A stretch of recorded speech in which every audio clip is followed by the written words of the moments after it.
Please consider dating me with marriage in mind. The one who confessed so passionately was Tom, whom I met through a friend's introduction. He was 3 years younger than me, and he told me he had fallen in love with me at first sight. Since I was also thinking it was about time to consider marriage, I accepted his proposal and we got married a year later. My name is Emily. I've always admired living abroad, and now I work for a multinational company at the age of 34. My husband, Tom, is younger but is the type that takes leadership. And it wouldn't be an exaggeration to say he's quite the traditional domineering husband. However, I actually didn't mind that. Having lived alone for a long time, doing household chores was normal for me, and I didn't find it painful, plus I enjoy cooking. So Tom hardly does any housework, and I take care of it by myself. When we go out, Tom leads the way, so I can enjoy myself without thinking about anything. I think we have a pretty good balance. Things started to change when my mother passed away. During work, I got a call from my dad saying my mother, who had a chronic illness, had collapsed.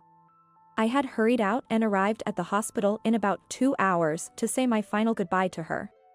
When I stayed at my parents' house for the funeral and contacted Tom, he said he couldn't come on such short notice because of work. And he didn't make it to the wake. He did come to the funeral, but apparently, he couldn't prepare his mourning clothes himself, and after I hastily arranged a rental. He complained that I should have prepared it from the start.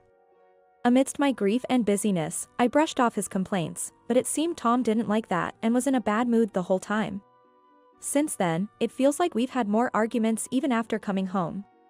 Well, I guess it's normal to have some fights after being married for 3 years, but lately, Tom has been particularly confrontational. Still the traditional head of the household, he keeps telling me to prepare this and do that, and though I've refused out of annoyance. He doesn't know where anything is, so even preparing for his own business trips takes a long time. Moreover, he messes up the house while complaining, leaving a trail of clutter. Eventually, I realized it's easier for me to just do it rather than cleaning up after him, so I'm not exactly being submissive. But I've been taking care of most of the chores. The first anniversary of Mom's passing is next week, so I'm going to prepare for it. When I said that, Tom responded in an annoyed tone. Oh, I have an important meeting on that day. What should I do? Even though I had mentioned it well in advance, I don't understand why he would say such a thing. What? You mean you're not going? At that, Tom let out an exaggerated sigh. It's not like that, but it's going to be tough giving instructions to my subordinates, you know? He had been promoted recently and seemed happy to have subordinates, mentioning them to me at every opportunity. I feel like sighing myself. Anyway, please remember. I emphasized my request. And then, on the eve of the first anniversary. When I came home from work, Tom was sulking in the living room, drinking beer. Sorry, I'm late. I got caught up with overtime. He must be upset because I was late returning and dinner would be delayed. I've been waiting for over an hour, you know. Just as I thought. But it's only an hour. If he can't make anything himself, he could have bought something. I did inform him what time I would return, so he could have done something himself. Suppressing the urge to say this, I offered him the takeout I had bought. I thought it would be too late if I cooked, so I bought this instead. Then, Tom slammed his beer glass down. These again? Haven't you been cutting corners a bit too much lately? Again? The last time I bought a takeout was about half a month ago. Indeed, I've been busy lately, and the meals have been simple, but I've been mindful of nutritional balance and hardly ever bought ready-made food. So, his complaint seemed unjustified. As I pondered whether to argue back, Tom, perhaps misunderstanding something, pressed further. You can't say anything because it's true, right? Take care of the household properly. Lately, you've been coming home late. Saying you have overtime. Are you having an affair or something? Tom shouted that in anger. At his words, all the frustration I had been holding back exploded. Enough is enough. If I'm coming home late, there's nothing wrong if you prepare dinner. Since you can't cook, it's okay to buy takeout or some ready-made dishes, right? I always let you know when I'll be late, and I'm even doing your share of the housework. So how can you say such things? Then, Tom glared at me. Huh? You're 3 years older than me, you know? I could have married someone in their 20s, but I chose to marry you, who's older. You should be grateful and at least do that much. Without me, who else would take you? You'd be in trouble if I left you, right? How could he say that? I was so furious that I couldn't hold back anymore. Then go ahead and marry a younger girl. When we were dating and even before we got married, I asked you if it was okay that I was older, didn't I? You said it was fine, that's why we got married. It's not like I needed you to take me, I would have been fine on my own. Tom sneered at my words. Do whatever you want. I want a divorce. With that, Tom took his beer and food and went to his room. We've had fights before, but this was something else. This is just too much hassle. For now, I decided to eat the food and calm myself down. He must have been irritated because he was hungry. That's what I thought as I filled my stomach, but the feeling wouldn't subside. Tomorrow is the first anniversary of my mom's passing, and this is just trouble. After some time, I called out from outside Tom's room. We're leaving at 8 tomorrow, so I'll wake you up around 7. There was no response, but I could sense he was awake, so he must have heard me. With that, I went to sleep. The next morning, when I got up early, Tom was already gone. The luggage I had prepared was still in the room. It didn't seem like he had left before me. Where had he disappeared to? He wouldn't answer his phone. And there was no reply to my messages. With no other choice, I left a voicemail and prepared to leave by myself. I finally got through to Tom while waiting for the train at the platform. I've decided to attend the meeting, I can't leave it to my subordinates. As soon as he answered, he said that, and I was taken aback. Wait a minute. But my voice was drowned out by the noise of the train, and the call ended. Feeling a mix of anger and resignation, I stood there dumbfounded. But before I could think any further, the train arrived. Carrying luggage for 2, I boarded the train. When I arrived at my parents' house, my dad asked with concern. Where's Tom? I didn't want to worry my dad, who had already been down since my mom passed away. Taking a deep breath, I managed a smile. Sorry, he said he had an important meeting. He was going to come, but with his recent promotion, it seems like a critical meeting. So I told him to go ahead and attend it. My dad nodded understandingly. I see, he's working hard. It's a shame we can't see him, but your mom would understand. Tell him to visit anytime. His words made my heart ache, but I managed to keep smiling. The day went by without any word from Tom, and I didn't reach out either, letting the night pass. I planned to stay at my parents' house tonight and return home tomorrow. That was the plan in the first place, so there was no need to contact Tom. Still, he was probably sulking, so maybe tomorrow I'll make his favorite hamburger. With that thought, I fell asleep. The next day, I left my parents' house and returned home around noon.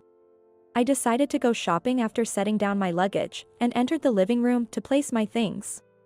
As expected, the laundry was left untouched.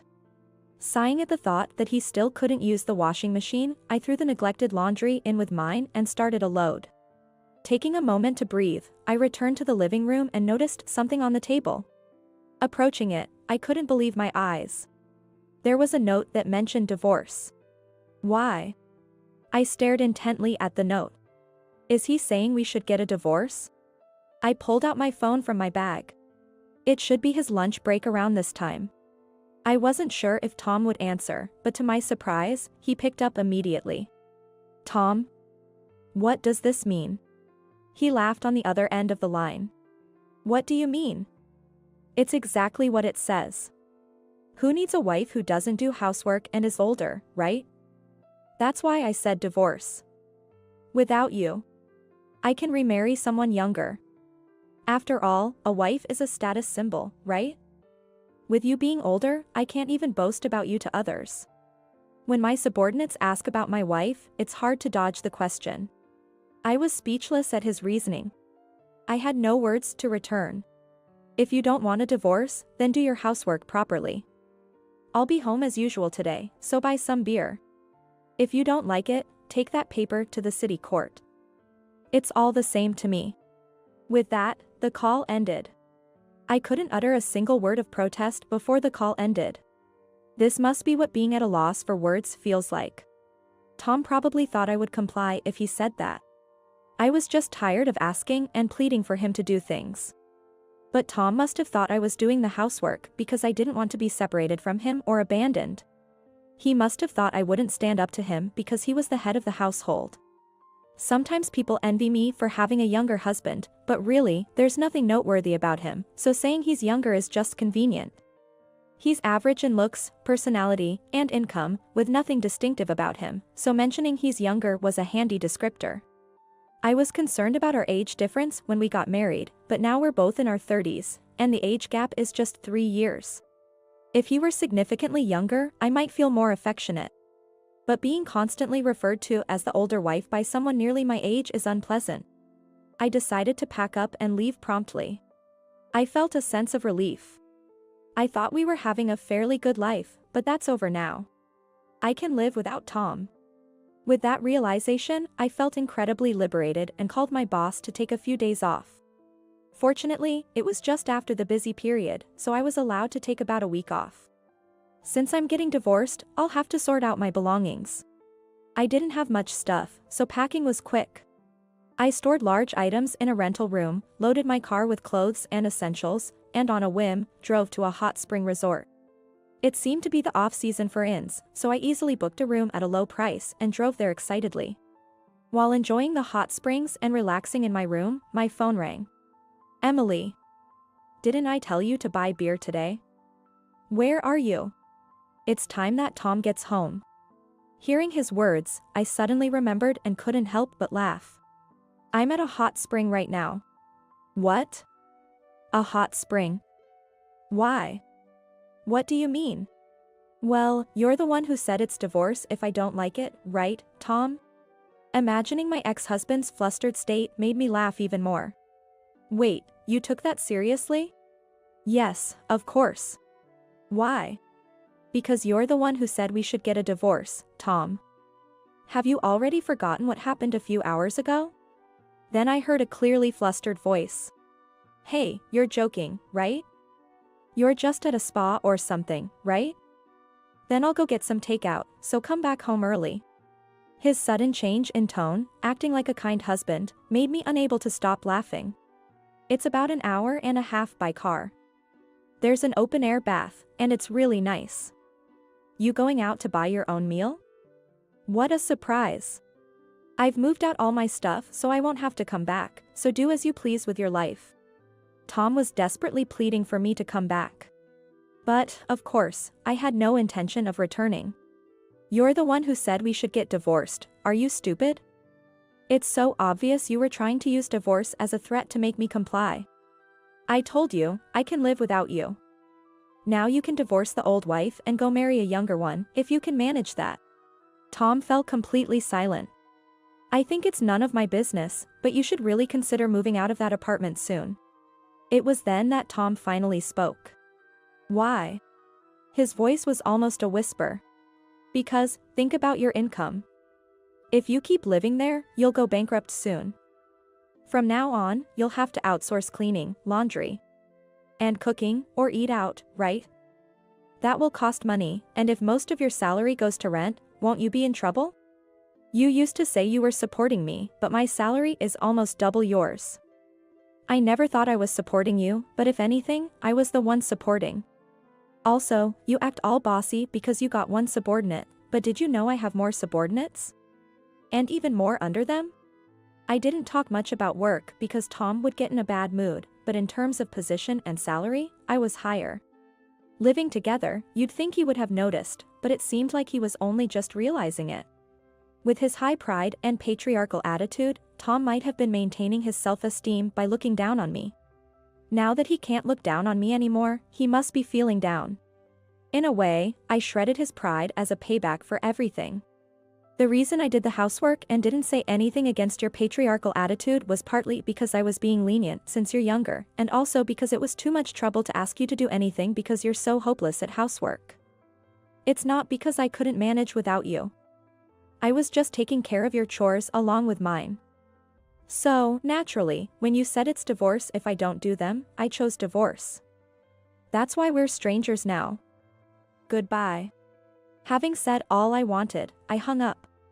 Feeling refreshed, I savored the inn's cuisine. Later, as expected, Tom reached out wanting to reconcile, but I cheerfully told him, I'm older, so I can't go back to you. Probably, younger women didn't pay him any attention. Tom seemed to have given up and cancelled the apartment lease. For the property division, I had a lawyer step in and demanded more considering I had been burdened with housework. Tom, trying to save costs, didn't hire a lawyer, so the settlement was largely in my favor. It turns out Tom's only subordinate was complaining about his poor guidance and didn't see him as a boss, which caused more trouble when Tom found out. It's important to take care of your subordinates. As for me, there had been talks about working at the overseas headquarters for a while. Formerly, I had declined them, not wanting to inconvenience Tom, but now I decided to accept it. I'm currently preparing for the transition. I've caused my dad some worry, but we've started practicing FaceTime so we can easily stay in touch even when I'm abroad. I'm satisfied that I will be doing the job I've always dreamed of since I was young. I'm ready to give it my all.